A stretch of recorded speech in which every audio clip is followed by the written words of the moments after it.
Welcome to Uncommon Ground, Speaking Over Shouting. Today we're going to be discussing the divisiveness of the political sphere right now. And I'm Andrew Durand, and these are our other two clown fiestas. I'm Jason Moline, and I'm also joined with Elijah Wharton, that's me. And I think Andy's going to be starting us off today. I am. All right. So I was telling Eli before we started that about a week ago I wrote down everything, so I'm just going to be reading off basically what I wrote. To me, the political sphere has always been divisive. That isn't really the problem. The problem to me is that there's been a distinct lack of ability to converse across the great rift that is growing between the political parties. I believe that there are several causal factors, the internet and big data, tech and how we communicate, and the increasing liberal bias on university campuses. The internet is the information superhighway, but the actual problem comes up when tech companies analyze your online actions. If you see a CNN article and a Fox article, and you pick the CNN article, then the internet remembers that. And because the money they get is based on advertising, online platforms are engaged in a gigantic war for clicks. As a result, if you click on one article, it makes it far more likely that articles of that type will appear in your feed or your search engine. The internet remembers what you clicked on and tries to push you in that direction because it means you're more likely to click on it again. This leads to an interesting problem where the internet becomes an echo chamber. You get what you want to get and see what you want to see. You hear what you want to hear because the algorithm pushes you in that direction. As far as how to tackle this issue is concerned, I always try and bring things down to the level of the individual. If as individuals, we all sought out articles that were uncomfortable to read or posed a different point of view, then the system wouldn't be so radical. The algorithm would see that you would click on either side's article, and that's a good thing. Viewing the world through one perspective is not only bland, but it becomes dangerous very quickly. As individuals, we need to take responsibility for our fact-finding and not let ourselves be led around by the nose with clickbait titles that make us feel internally righteous. Half the world is on the other half of the political spectrum. It is imperative that you understand why, even if you don't agree with it. Technology. Technology has leapt forward in the last few decades, I think it's safe to say. Its development has reached an exponential stage, and it's important to remember that the technology we are using is not that old and not that much is widely known about it. Conversing over the internet is a problem because we're missing two valuable aspects of human communication: voice and body language.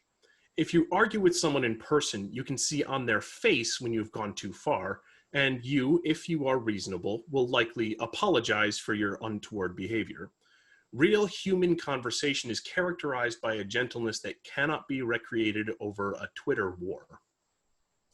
There's a very interesting phenomenon that occurs when you put people into vehicles. They become more aggressive toward each other. This is a product of separating humanity. It's also one of the ways that Germany got hundreds of civilians to participate in the mass killing of the Jewish people.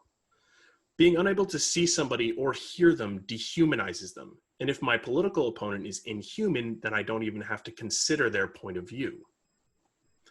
Solving this problem is much more difficult than simply looking up both sides' articles and finding data and facts to support your perspective. Technology is unlikely to halt its relentless advance, and honestly, it probably shouldn't. This problem is solved by a more complicated and mature approach.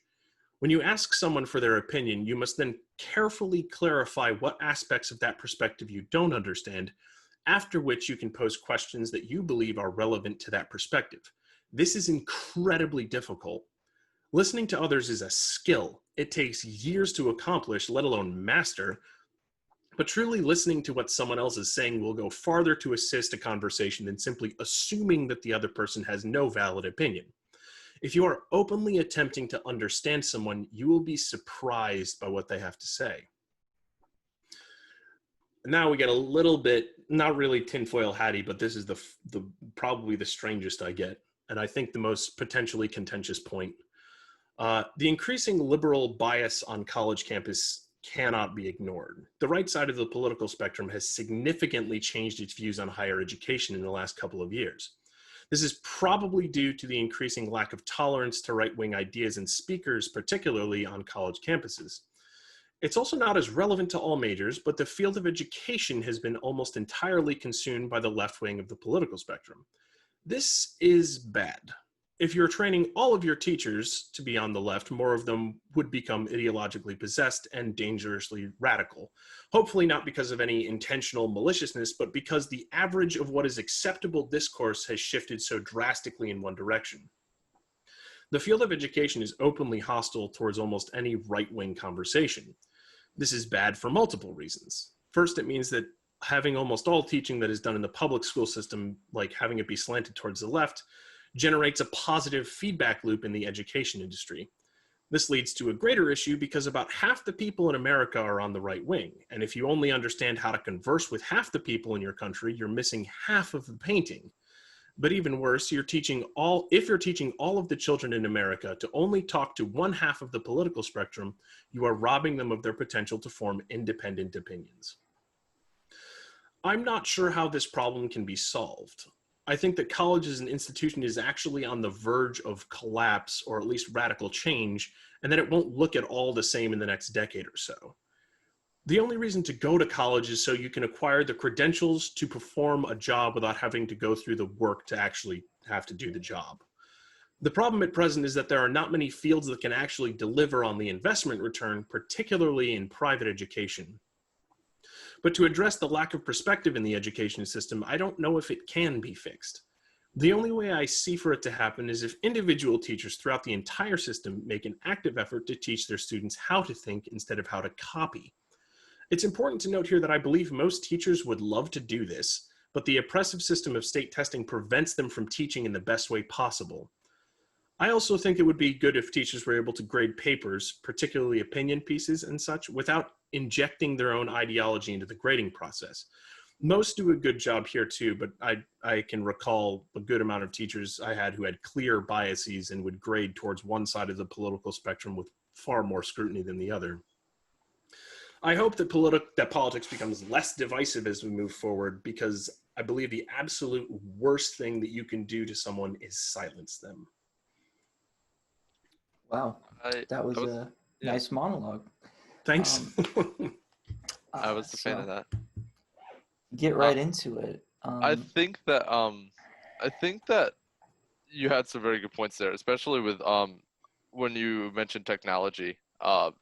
As I think the comparison to vehicles was probably what made me like that the most, is how when you're in a car, it's very easy to be mad at someone else for their driving because you don't have to confront them. And that works the same way with phones through like Twitter wars and as you mentioned, and like texting. It's so much easier to say something that you wouldn't be comfortable saying in person through that vehicle, because you don't have to face the physical attributes of the person when you do it. Mm-hmm. Yeah, I thought that was the most, because the vehicle thing is like, it's a proven thing. Like that is actually a fact. It's proven that people are more aggressive when they're in vehicles, and it's because you can't see the person, right? As every time you introduce a disconnect, it's easier to dehumanize somebody. I've been recently, the book that I'm at like the tail end of it, but I've been reading the Christopher Browning, I think his name is, wrote a book called Ordinary Men, the 101st Police Battalion and the Final Solution in Poland, which is about the 101 Police Battalion in Germany. And it's a group of 500 police officers who get moved over to Poland, and they spend some time on both sides of the fronts, I think. But it goes over how they basically train a bunch of middle-aged, like, non-Nazi party members. These are people who grew up before the Nazi party rose to power. It goes over how those people shift from being normal individuals to mass murderers. And one of the most important things they talk about is they started out with having the police officers shoot people. And they found out right away that didn't work out very well, because the first time they shot people, almost every single person in that battalion remembers it pretty vividly. because they lined up with their victims face to face. Yeah. Right? So you create a human connection by looking at the person you're about to shoot. And then they'd march them off into the woods and they'd kill them, right? And this took a massive psychological toll on them. And so the higher ups were like, okay, well, this isn't working. How do we mechanize murder in a way that's not detrimental to the people who are doing it? And you separate is what you do. Yeah. So you're not killing the people, you're just taking them out of their houses and shipping them off somewhere else to die. So you can justify in your head that you're not the one doing the killing because you're just moving them. Yeah, there's a lot of psychological experiments that definitely like work with this argument and try and shed light on human behavior in this context. I would say probably the best example is the Milgram experiment from the early 1960s. I don't know if you guys are familiar. It's the one where they had a participant in an electric chair and then a participant controlling the voltage of that electric chair or electric shock. I'm not exactly sure, and there was the scientists that were conducting the experiment. They would tell the people controlling the electric shocks to continue to increase the electric shocks. And all that person could hear was the vocalization of pain coming from the other room. But in reality, that person was not hooked up to any electric shock. They were pre-recorded voices. And what would happen is it was, I believe, 2/3 of participants turned up the voltage to a knowingly lethal level. 2/3. This experiment has been repeated multiple times. It's been validated through and through. Without human connection, 2/3 of people are willing to kill because someone with authority told them to. It's worth noting that actually Browning goes into that at the end of the book. He starts talking about the Milgram experiments. And Spoiler alert. Sorry about that. But he does bring up the fact that Milgram's experiments support a lot of the perspective on how you turn people into murderers, basically. I think it turns out that experiment actually goes a lot deeper than I originally thought. Like they tried it in a bunch of different ways. They varied a lot of things about it. Because the other thing they did, and I didn't realize they did this, but this is really interesting. They actually set it up so that they set it up in at least two other ways, and I'm going to try and get right, and I think I'm going to screw it up a little bit. But they set it up so that there were other people also doing the shocking, and that if those people, like if you take someone alone, they'll increase the shock by the minimal amount, right? But if you have people go in and set the shock higher before you, then you're pressured into setting the shock higher as well. And they found that people would also, they'd follow if people went before them. They also found out that it doesn't actually take many people to just up and leave. Like if somebody vocally goes, I'm not doing this, you're much more likely to leave. Right? And those so they set up staged people to do that, to test if the individual person who was actually being experimented on would walk out or not. So they actually, the Milgram experiment has been done in a bunch of different ways that I didn't even realize it had been done in, which was really cool to read about. So the one thing with the experiment that I will say is could be a conflict. I don't know how often it's been repeated in modern day science, but often older science, the test subjects are generally all men, which was the case in the Milgram experiment. And that definitely plays a role because the psychology of men and women is different. And I think it just out of assumption, the number would be lower for women just based on I think, because right now we're talking about broad spectrum, psychology, basically, because men and women differ broad spectrum psychology. And I think you're right, because I think women have a tendency, generally speaking, to be more empathetic than men.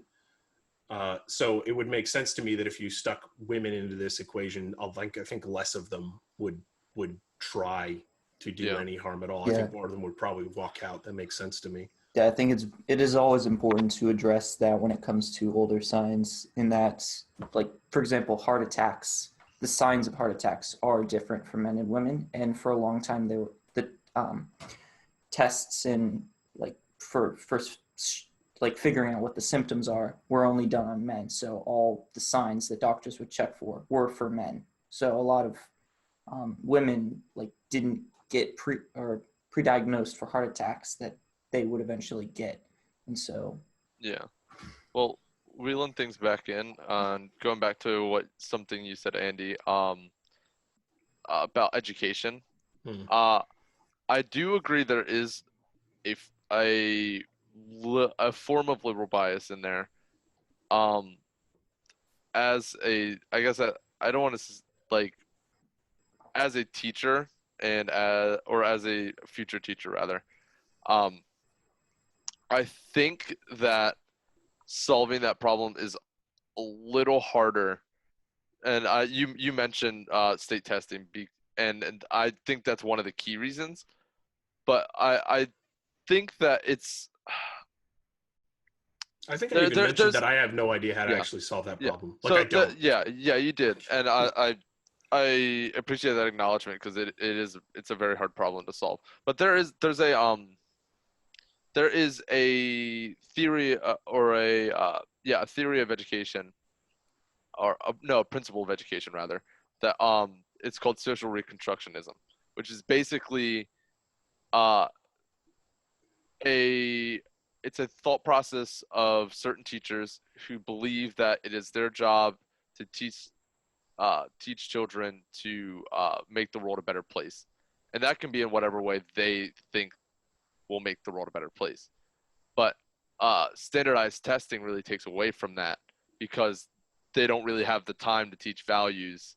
They're more so teaching content, and less, even, I wouldn't even say content, more so teaching to the test. Yeah. And so that's a whole other string of problems that are being ran into. But I think that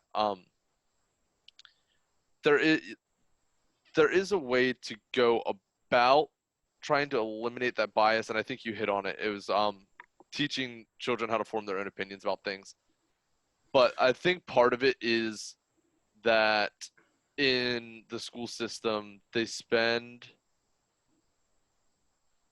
a majority of their time around their peers, and it's about 50-50 between the time they spend at school and the time they spend at home.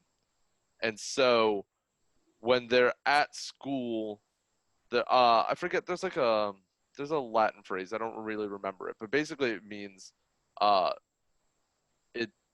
it means that the teachers are the parents the teachers are the parents when the children are at school. It loosely translates to that. And so when the children are at school, the teachers take on the responsibility of the parents, of making sure that children are out of harm, teaching them what they believe is ideologically correct. And I will say that because teachers require a college education, they are loco parentis. That's it. That's what it is. That's it. Yeah, I googled it. And I'm not that smart. I just googled it. But my college educated people are more likely to be liberal, and I think that plays a part in it.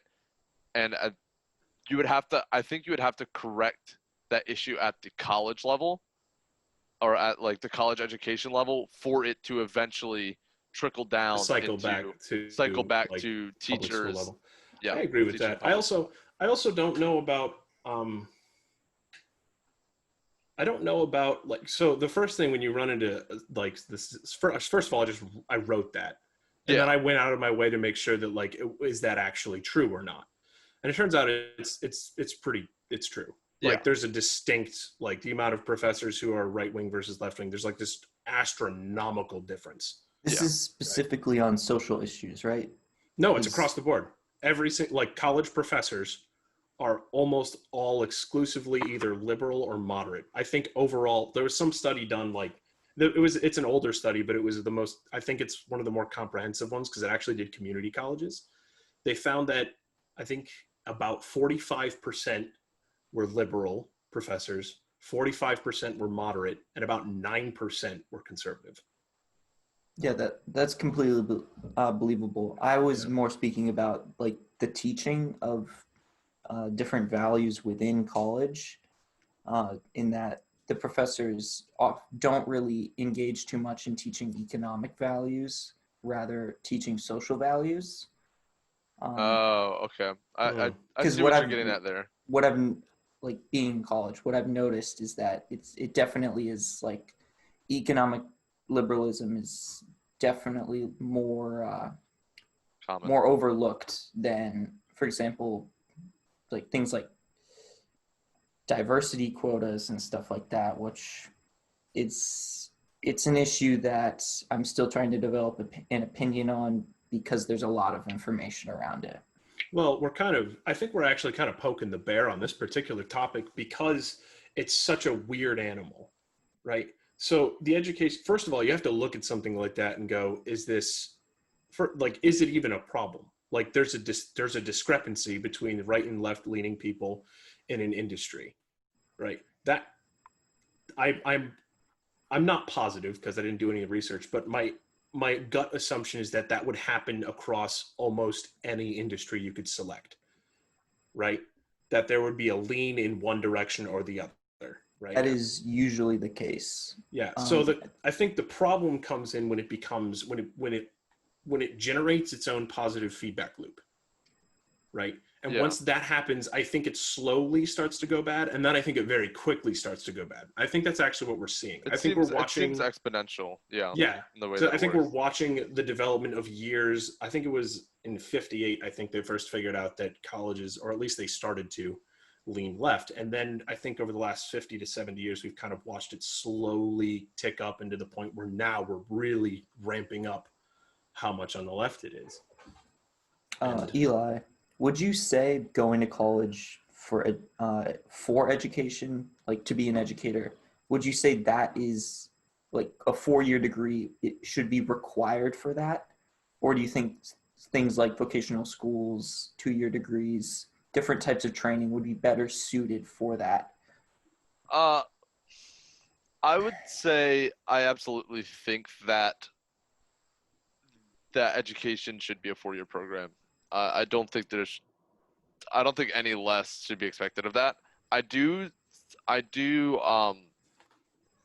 and this I had actually a conversation with someone at where I work about this kind of thing, where it's like, and I know people who share this similar question because I asked him. He's an older fellow, and I asked him. I was like, I don't understand why I need to go to college to take all these general education courses. Just like why not just go for what I need for my degree, for all my math classes, all my education classes, and then just go. Well, he mentioned that it's more so teaching you it's about putting tools in your toolbox, basically. You might not, like, I took 2 history classes. You might not need the information all the time on those history classes, but knowing that history is good, knowing or being able to form my own opinion about those events is good, and being able to like in English classes, learning how to write in a way that expresses my thoughts thoroughly but also is properly supported by evidence. It's about basically setting you up for success. So I do think that going to college for 4 years for teaching is at minimum enough. I don't. The issue would be, I think this is a good time to go into my tangent about so like I think that diversity really breaks down into 3 big groups, and it's diversity in terms of physical and personal attributes, uh, diversity in forms of economy, and diversity in terms of ideology. And so, in terms of the first, physical attributes, skin color, religion, uh, socioeconomic status, less so on the economy side, but like where do you grow up in the hierarchy of wealth. Uh, Basically, those you can see like clear lines uh, of where people are ideologically based off of those. Like the majority of people of color vote Democrat. The majority of evangelicals or Christians vote Republican. And so you could kind of form these lines of distinct differences between the two parties, or two major parties rather. And economically, there's these divides between the rich and the poor. The poor, or poor being I'd consider poor being I'd say the lower 50% of the economic spectrum in the US. So they have an issue with the rich because the rich, the 1%, have way too much money. And so like there's this conflict of, did the rich earn what they got? I think so. Do they deserve what they got? That's where the debate is. And so we find debates in everything, like in every one of these sections. And I think it's important to recognize where your differences lie, differences in experiences, differences in property and what you have, and being able to form your own opinions, but being able to listen and kind of let your peers also have an impact on that. And I think in terms of because I didn't touch on this quite yet, ideologically, or this subset, ideologically, there's, I mean, that's the reason there's the two different parties, because they have clear ideological differences. But I think, and this is something I've noticed as of recent, is that there has been a lack of attempts by elected officials to try and unite the people and bring them together. And so I feel like it's just left this huge divide, because there seems to be no collaboration and no teamwork from the people we've elected to work together and form policy decisions. And so it's created this gap between the two parties where no one is willing to work with one another, and there's no role model on how to deal with that. And so I think that I don't know if that's more so a cause or if it's just an after effect of the public opinion, but I think it's an important thing to look at. Yeah, I think that definitely a really good argument, and that, yeah, we should all definitely be following, that we need to listen more to the actual roots of the disagreements. I want to quickly address that when it comes to, give me a second, I had it. Actually, one of you continue. All right. I'll get it back. Okay. I'm trying to practice some better active listening myself. So I want to try and clarifying a couple of things. So you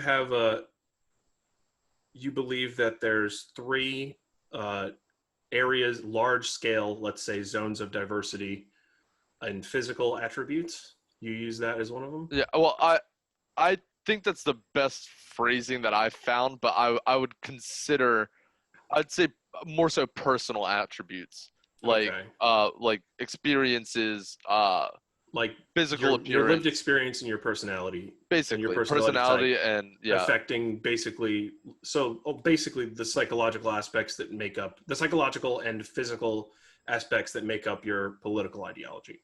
yeah. So what you experience to make you think a certain way, Yeah. uh, will be different from what I've experienced to believe a certain way. Okay. And then you had two other ones. You had a socioeconomic one, and Or you no, noted it that was more. there's That one was more so. I think it's broadspan economy, like where you stand on the economic spectrum, like and how those have impacted you. Because let's say a family making trying to live off of, let's say, 40,000 a year. Mhm. They're gonna have a stronger need and be appealed to more by social programs than someone who is making $300,000 a year. Yeah. And so their need to have those social programs will make them lean more liberal. Okay. And we are speaking very generally. Yeah, very So generally. so I'm curious, like in your head, because in my head that's just socioeconomic status is what you just described. Yeah. But So is it fair to say that that's what that is, or is that yeah, I, something I different in your I head? would I would say yeah, yes and no. I think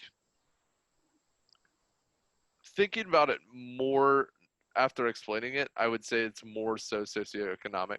But I think it was more focusing on the broad impact of wealth on your political opinions. Okay. So are you referring to generally speaking wealth discrepancy? Was that more along what you were thinking about? I Yeah, I think think that's that what would he be a was little. saying. Yeah, I think that would make a Okay. little more. Yeah, So we have I think the best. I don't think there's a much better way to say the first one than basically yeah, individual makeup. Let's say individual makeup for the first one, and lived experience and all that was your first thing that dictates kind of yeah, where you would fall in the political spectrum. And then you have one that's where I would what perception of the wealth discrepancy in the United yeah, States. yeah. What was the third one? I've The actually third one, completely forgotten it while we were third talking. one was ideology. So basically, uh, the product of the first. What Okay. what you believe firmly, and what after your experiences you believe, I and how those differ with others around you. I Hmm. it's interesting. I'm trying to figure out. So in my head, those second two things, particularly if you perceive the wealth discrepancy as exactly that, as the discrepancy in people's Yeah, wealth and not a socioeconomic status thing, it seems to me that the first group, the individual, yeah, basically determines where you fall within the next two, and yeah, they're all kind of linked together. yeah. I think that's it's sort of ironic in that sense that the three core things that divide people are connected. So Well, I think part of it is the fact that I think mostly people make their decisions in that first group, right? And oh then yeah, once you've made your decisions in that first group, the alignment of your ideology, let's say, yeah, is predetermined almost by that. And then you kind of get in the same zone in that second area. yeah. Um, And and I think that these things, and I touched on this a little at the end. I think that, and I didn't go as much in depth as I wanted to, but I think that it's important with these things to realize and be able to recognize where others differ from you in your experiences, and because of those experiences has end up at a different ideological standpoint. yeah. And being able to recognize that difference is like the first step in being able to bridge a sort of divide between the two, between people who share different beliefs than you. I actually let me crack back at that real quick. I I think it's important to understand that other people have lived experience. My problem with lived experience is that it's basically anecdotal evidence, right? So you can't make policy change based on anecdotal evidence. It doesn't work. You need to have actual, you have to have actual data to make intelligent decisions based on things. And they're like, you can't detract from someone's lived experience because that's what happened, right? But you can't actually make large scale decisions until you have a large group of accurate data, right? Yeah. It's like, for example, a lot of soldiers coming back from the wars in the Middle East, coming back in like the mid to late 2000s, a lot of them had anti-Muslim bias due to that being what they saw as the enemy. Because being in war, one of the methods that a lot of people use in that situation in order to mentally cope with it is to dehumanize the enemy.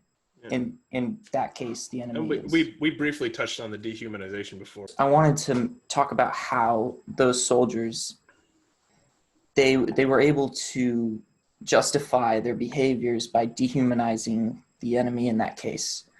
But when they came back home, that idea of demonizing the enemy still existed.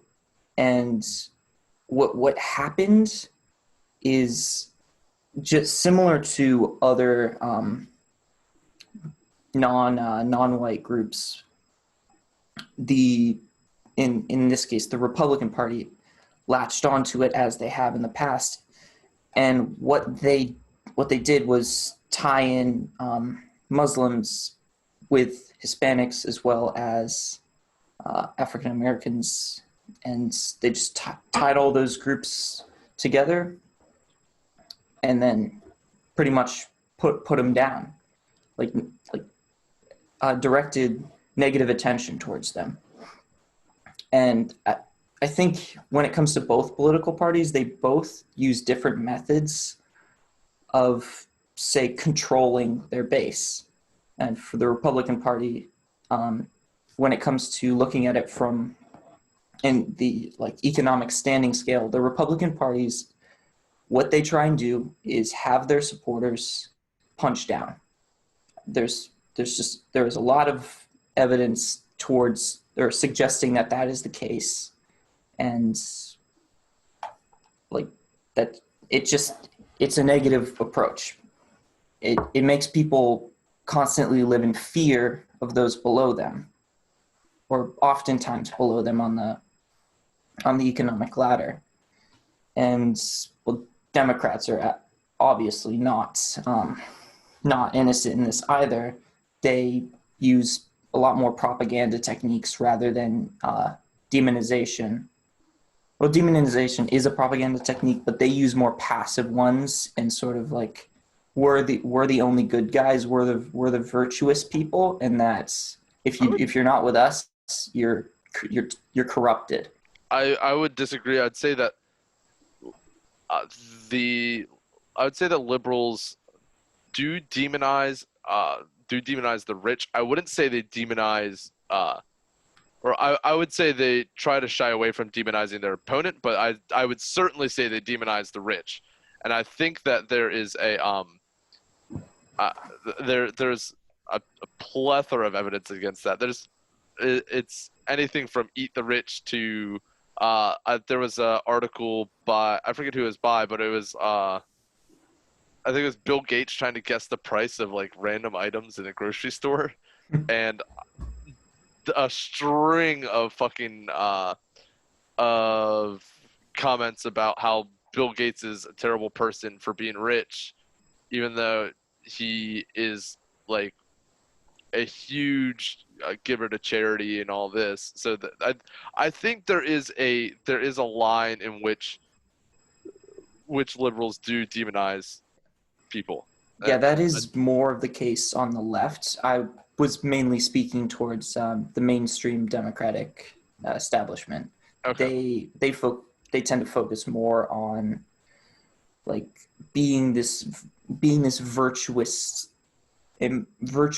group, virtuous ideal. More so like they're not. moderates. Yeah. Okay. Well, because moderates often they are moderate because of their economic positions, not because of their. Well, I think what you're describing from the left it culminated in the concept of cancel culture. Yes. Yeah. Right. Very, And this very is, much so. I'm actually really hoping that kind of, I'm hoping that cancel culture kills itself. Agreed. Right. It because is and not a you can benefit. already kind of see it start to happen, because as it gets more and more, like as more people get canceled, then there's less people to make the decisions on who should be canceled, right? And then you gradually just keep cutting out the bottom layer until you're only left with like the most extreme leftists who are canceling people. Well, right? when there's issues like that, I mainly like getting rid of it altogether may be harder than just dialing it back. And for example, people like O.J. Simpson, Harvey Weinstein, they should be canceled. I don't think many people disagree with that. I don't know much about either one of those people. Pedophiles are awful people. Yeah, pedophiles and murderers. There we go. Yeah. All right, cool. We can Yeah, cancel those types page. of people. So, I mean, I wouldn't say society would agree with someone that says those people should go away scot-free. So, no, and I think for the most part they don't. Yeah. There are some, because there's always fringe nut jobs. The problem is when those fringe nut jobs somehow acquire a following. But usually, if fringe nut jobs can acquire a following of any significant standing, I think it means that there's an issue somewhere in the pipeline. The Alex Joneses of the world. Oh boy, Case in point. I don't know who that is either. He is a man you are who lucky. he's very into very outlandish conspiracy theories, as well as The chemicals in the water are turning the frogs gay. That is Alex Jones. That is a quote. Cool. I personally really love conspiracy theories. Some are really fun to entertain, but understanding, you can appreciate and really like conspiracy theories from the standpoint of they're kind of hilarious. Like if you approach it in the same way that you approach a meme. I think that's where conspiracy theories find ground is people will share them as a meme, and then there'll be those few people that see it and it's just like this makes so much sense. What? The birds aren't real. They're just government cameras. The earth is flat. Have you ever seen a baby pigeon? No. Has anybody actually circumvented the globe? I think that has to do with a lack of critical thinking. Yeah. We can talk about that at a later time, but I just wanted to close my thoughts on, the Republican Party's side of divisiveness when it comes to controlling people by punching down. Yeah. And the Republican Party I keep trying to come up with a way to try and clarify all of that. I'm also curious, where you get information on that, because I frankly didn't look into that because I didn't try. But where do you find stuff like that? Is that lived experience, or did you dig out data that supports that? Because I want it. I've seen it. I can't tell you off the top of my head. I will find it for you though. Yeah, just send it to me. We all have the same email now. Yeah. We do. It's but when it comes to villainizing minority groups as well as just lower income individuals, what that does is that what they're doing is they're making the enemy the one who can't do anything. For example, it would be common sense that those who have less than you cannot fix your problems. So it's like why is someone who say makes $60,000-$80,000 a year and has a kid that went off to work in auto body, and then so you have a couple living on that salary, and then what do you do with the problems that couple encounters? I think it's self-evident that those, say someone making $20,000 a year, they can't solve the problems of the person who's making 80,000. And They have a whole different set of problems that are caused by them not having enough capital. And there's a point where capital has nothing to do with what the current problems are. And it seems like the Republican Party is putting all the attention on capital and how much you're keeping for yourself and giving away. and I think Using those terms very lightly. I think you make a good point there, and I actually, and this is from something that I learned from Andrew Yang's campaign when he was running for president, and I found it very interesting because I'd never thought about it this way, and it's because it's a combination of things. It's a combination of people of color don't have a lot of representation in Congress, and there's a string of reasons why. So people of color, due to policy decisions made, such as redlining, things meant to hold them back. Historic policy decisions. Yeah. There are some currently instated, but Yeah, the policy decisions made to hold them back, basically, have called them to be disproportionately poor. And since they're disproportionately poor, they don't have disposable income. And since they don't have disposable income, they can't donate to political campaigns. They can't provide funding and support for a candidate like a wealthy person can. And since they can't do that, the candidates that they support have less of a chance of becoming elected. And so when you find this string of problems, you connect one point to the other, you can realize that how much of an impact wealth has on amplifying your voice in government. And I actually did a paper on this a couple weeks ago for a class I was taking, and I think that it's important to realize how much money can impact. Money's basically a megaphone for your voice, and so when you have a platform, when you have a platform and the money to back that platform and advertise for that platform, you have a higher chance of being successful, because name recognition is a huge game player in defining an electorate, or defining a candidate rather. And so when you recognize a name, people who don't pay attention to politics are more likely to vote for a name that they recognize.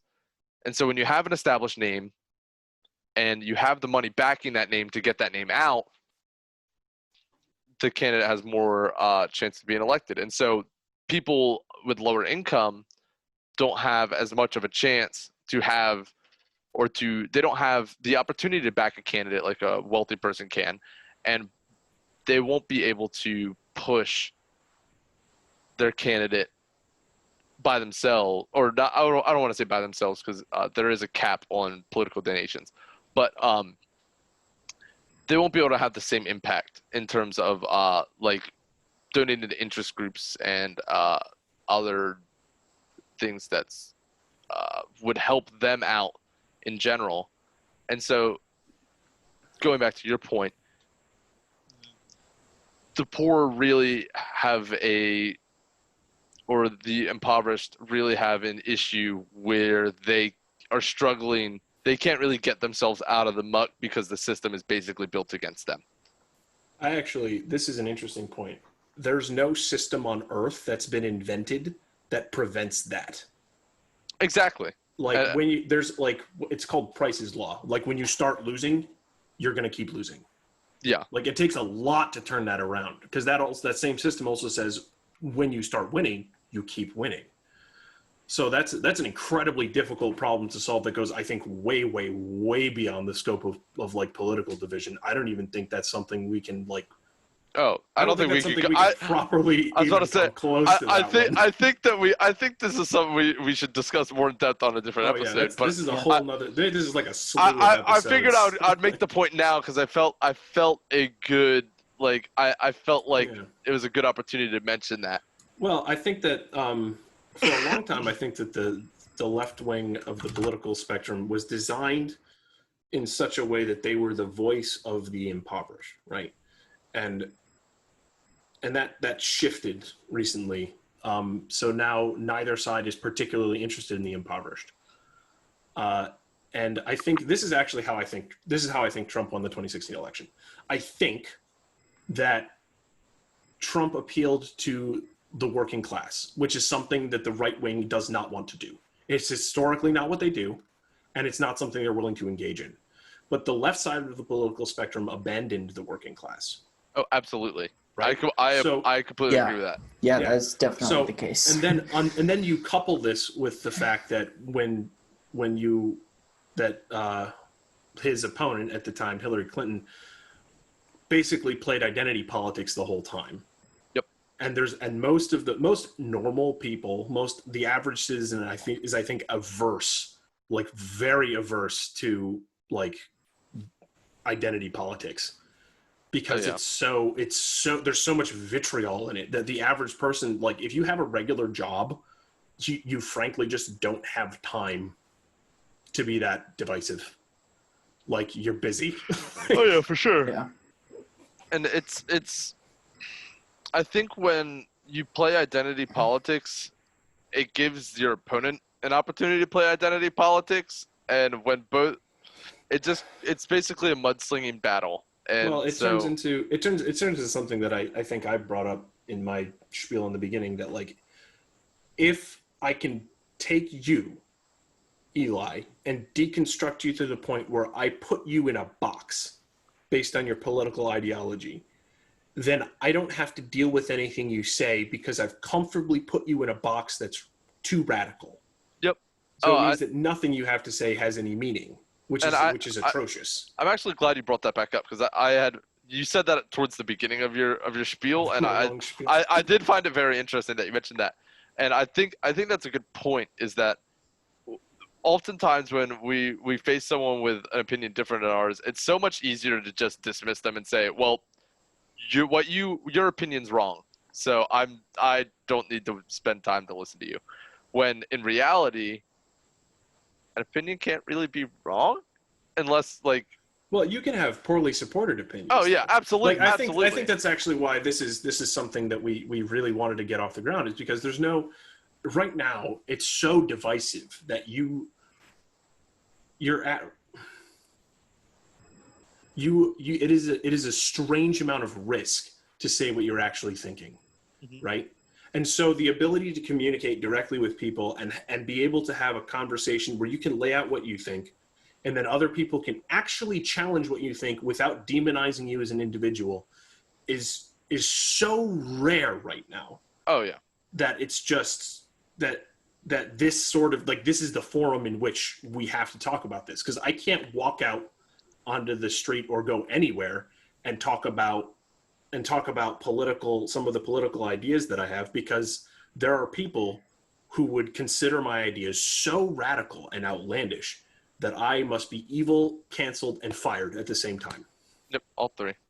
And I think that it's important to have these conversations, and I think that, like you said, that's the reason we started and tried to snowball this idea for this podcast, is because it's important to not only acknowledge and understand the differences that others have an opinion and be able to coexist with them, but it's also important to understand and be able to form your own opinions and arguments on what you believe. And I think these kind of conversations help.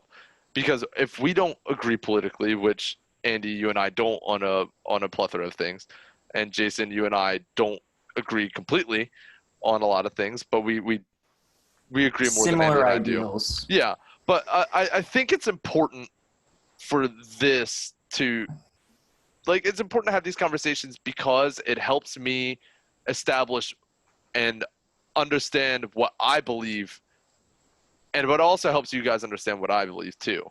Yeah. So like, Well, it absolutely helps clarify your thinking. And I Yeah. highly endorse writing everything. That's actually why Oh, yeah, I for wrote sure. out my whole thing, because I was like, if I could just sit there and ramble about what I think, but if I write, like if I actually write out everything that I You actually think about what and then you I think. go back and I look at it and I like edit it, then I'll be like, oh, okay, like this is why I'm thinking this, because writing is slowed down thinking, right?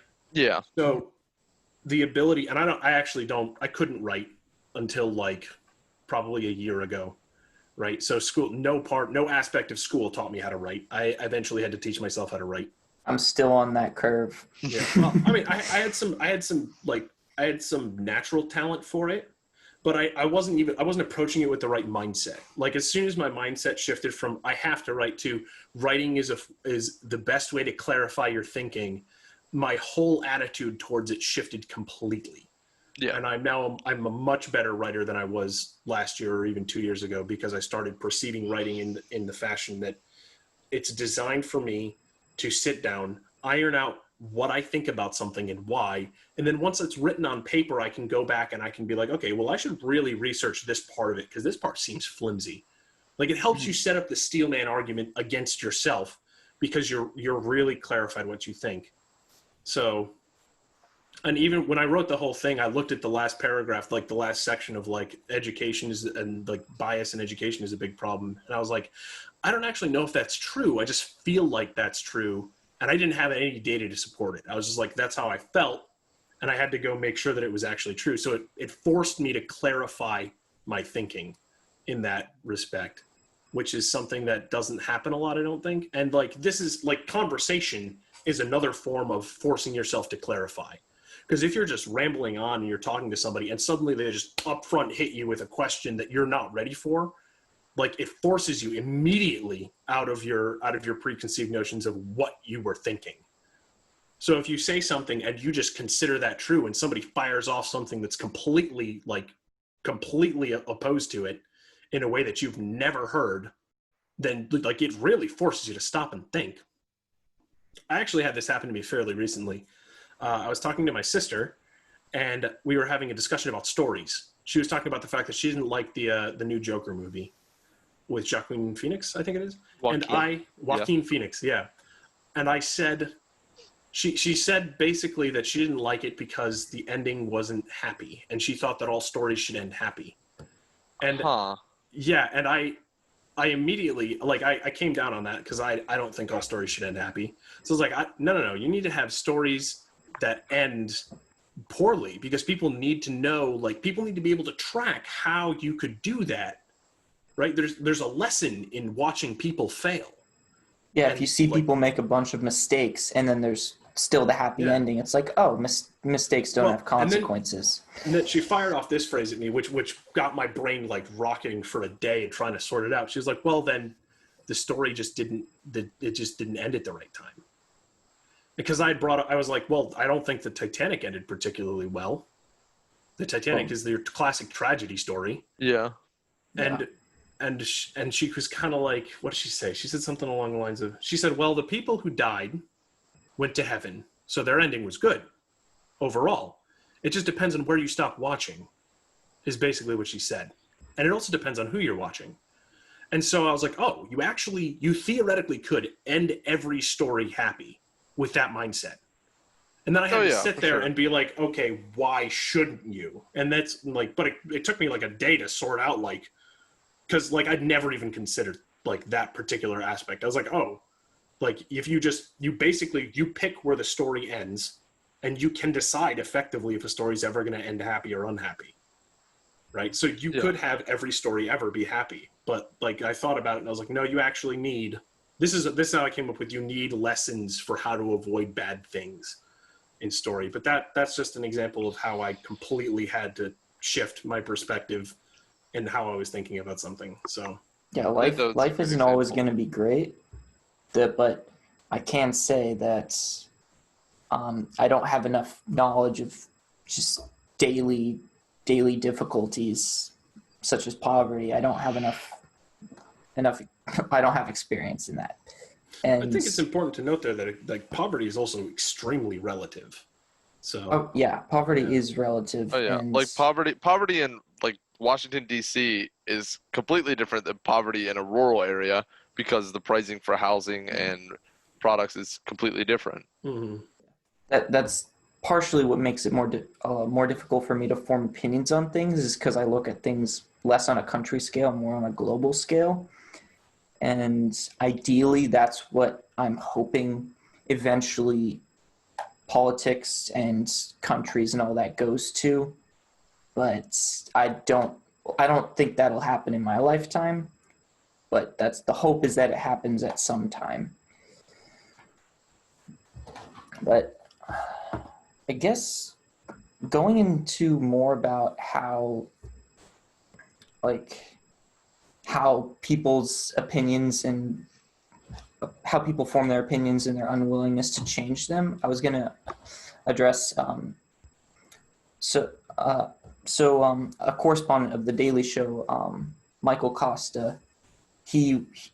What he does as a biz, he often goes around to conservative individuals. I think I know where this is going. And I know then this one. talks to them, and then sort of contradicts what they say with facts. And one of the interactions that sticks in my head is one where he goes up to a Trump supporter and goes, "Is it so if Trump is innocent, he like hiding evidence is bad?" And she's like, "Yeah, of course." And like, so Trump was withholding testimonies, and so he's like, "Yeah, that would be a bad thing in general, not knowing that Trump did it." And then Michael Costa said, "Well, Trump is doing this right now." And then her response was, "Well, that doesn't matter." And it's interactions like that I think are just very detrimental to the whole fabric of society. I actually agree with you, but kind of in a slightly different way. I think that interaction generates that feeling of self-righteousness that basically pushes people further into their own territory, right? So like if I sit down and watch a Ben Shapiro destroys video, then I feel highly vindicated in my views because I watched somebody get trounced. But you don't have any perspective on that. Like that's one individual among millions of American individuals, like losing one argument that's like in a closed environment that's edited by a specific source that has a declared bias, right? That's the kind of stuff like, and I still do occasionally watch those things, but like now more than ever, I'm aware of like that's kind of that's a slippery slope, and you have to be really careful when you watch stuff like that because context means a lot. Who was it? There's the Catholic high school kid got covered who was like staring at some guy. Oh, like, the Native American? Yeah. Yeah, at the protest. Did you hear what's happening with that? I did not. Yeah, that kid has won he's settled like 4 or 5 defamation lawsuits with like 5 or 6 major news outlets. Like, cause they eviscerated him. And then he cracked back with, well, you guys didn't take in any of the context. You don't understand what's happening. And you portrayed me in a villainous, evil light. And he's just winning these lawsuits. Well, he's not winning. He's settling them out of court, like left and right. If you were able to briefly go over what happened for me and others that aren't familiar. I'm not even horribly familiar with the situation myself. I just know that because I started following some lawyers on YouTube a while ago, because there's a pair of lawyers actually on YouTube, and one is left and one is right wing that kind of track some of this stuff. But Covington Catholic High School, there was a video that got released of a kid who was I don't know what the whole video is. Like he was like watching, he had this weird smile on his face while he was protesting. I can share my screen with the picture. Yeah, there's the picture, and he just got eviscerated by a lot of left-wing media outlets for it. And like, you know, it feels very good to look at that situation and go, aha, this is how evil and bad all the people who are opposed to me are. And then, you know, you crack back with This guy. that guy. This That guy. guy. Yeah. I recognize that image. Yeah, that's the image that I saw, and I didn't actually follow the original story when it came out because I don't think I was particularly paying attention at the time. But I do know that now he's just cleaning house with settling lawsuits. It was just taken completely out of context. Yeah. Well, and I think that happens a lot. And I think it's important to avoid that, to avoid jumping to conclusions on things because of that very specific event. I think illustrates it the best because of how much is happening right now. That was like, yeah, you were wrong. Now you have to pay through the nose for it. You should never use individuals as analytics for identifying behaviors within a whole group. Yeah. Like for saying all Trump supporters are idiots. Like, yeah. Based on the events of like a few videos of a few individuals. I don't think that's a very valid way of going about that. I've had this conversation with Andy before, and yes, with Andy and our friend Alec. I don't remember exactly how it went. Alec wrongly accused Andy, or it was blatant in what he was saying.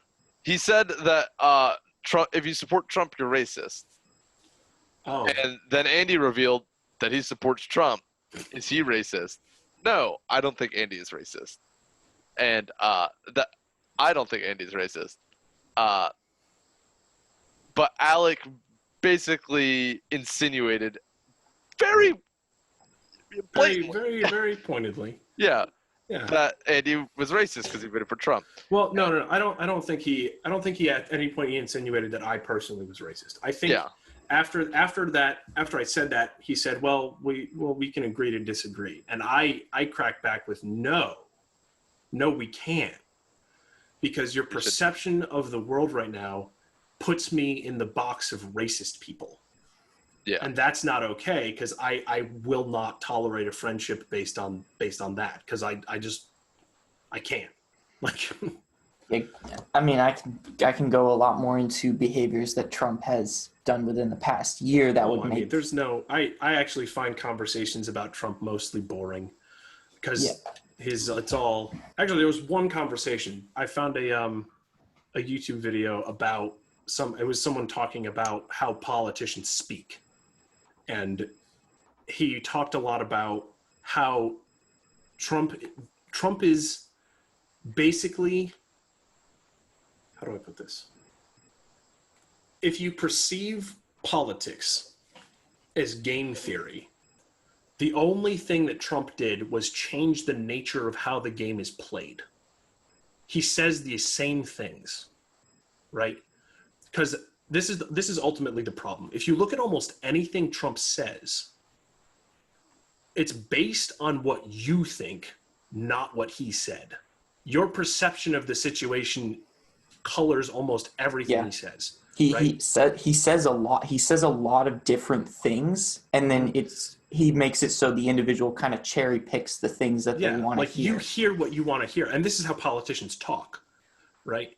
So it's difficult. Like, I also find it boring because it's so very predictable, and it's all just like we could sit here and list off the number of Trump's faults all day long, and we could probably have like hours and hours and hours of leftover talking time. Yeah. But like, that's because that conversation has been done to death. Yeah, the only ones that I think would be worth going into more deeply at a later level would be ones that like are behaviors that are unconstitutional that Trump is engaged in. I think you could have a discussion about whether or not Trump's actions are unconstitutional. And I think you could have a discussion about, I think mostly your discussion about Trump has to center on policy, right? Yes, I very much want to focus on the written law in the Constitution, Declaration of Independence, and Bill of Rights. Yeah, and that's not something, I don't actually particularly track what's going on in terms of like the federal level, because like I have enough of my own problems to sort out right now in my own life that like my time is mostly limited to things that are on a very minute level for me. So my capacity to judge the entirety of the political sphere is actually fairly limited right now. I have one final question for you two before we sign off. Sure. Would you guys say that that you should ignore the opinions of those who cause negative public health outcomes, such as anti-vaxxers and those who are refusing to wear masks within enclosed areas? I want to take this one first. If I we do this immediately had briefly. All you. Okay. Do I think we should ignore them? Absolutely not. Do I think that their opinions should be respected? Also, absolutely not. That is valid. I think that when it comes to public health, having an opinion that is against all scientific data is hurtful to the greater good, and I think that it's important to acknowledge that these opinions are wrong or very, very poorly supported by evidence. And I think that it is important for us to have that as a and acknowledge that it's bad and be able to I don't want to say cancel it, but Yeah, just to clarify, I wasn't saying ignoring the people outright. I was mainly referencing ignoring them on any issues that pertain to public or that could pertain to public health issues. I would like to crack back at this too. I think the best summation of how I feel about this particular topic is actually a Jordan Peterson quote. It's best to let the unreasonable opposition speak so that they can manifest themselves as unreasonable. I believe I've heard this quote before, and I like it. Too. Yeah. So, I think letting those people talk is actually perfectly fine, because if they are wrong, and I think there's a lot, especially with the anti-vaxxer thing, I think there's a lot of that one's really, really far gone. Yeah. I don't quite understand how that happened, but I also don't understand how flat earthers happened. But if they talk and they don't sound reasonable, so we've collectively agreed that they're not reasonable. All right. Well, that'll close us out for today.